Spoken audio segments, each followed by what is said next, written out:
I love what Tubit said in our first reading for today when he told his wife Anna with his word, Anna, we have no right to eat anything that was stolen. We have no right to eat anything that was stolen. My dear parishioners, this line is telling us of this encouragement and a challenge that we are encouraged to remain righteous, to remain honest, even in the midst of economic crisis, to abound in good works, as what our opening prayer is telling us today. You know what?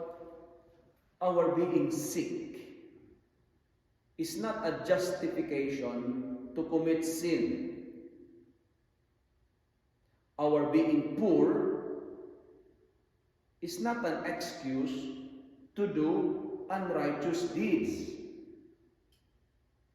Poverty is not an excuse to take the property of others, because taking the belonging of others illegally just to keep the needy, just to provide for the needs of the poor, is not a righteous way. Because good intentions does not make an act good if the means being used are evil. I say it again. Good intentions does not make an act good if the means we are using are evil. In philosophy, we call this one, the end does not justify the means. That's why Tobit said, if it is stolen, bring it back to the rightful owner, because we don't have the right to eat anything that was stolen. The end does not justify the means. Let me give you some examples to explain what I'm trying to say.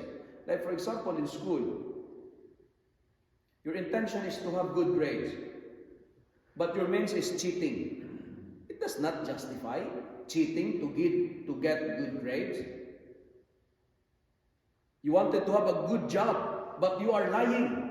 Lying to someone to get a good job is not a rightful deed.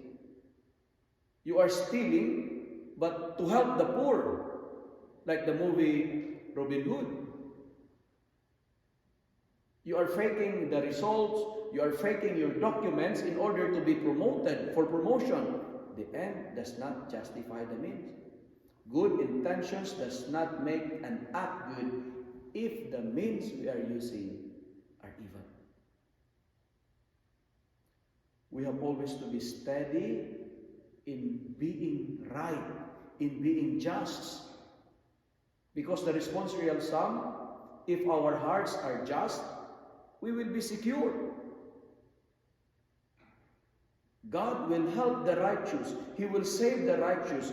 The righteous will always be protected by God, because the heart of the just is secure. God will save the righteous, and that is His promise.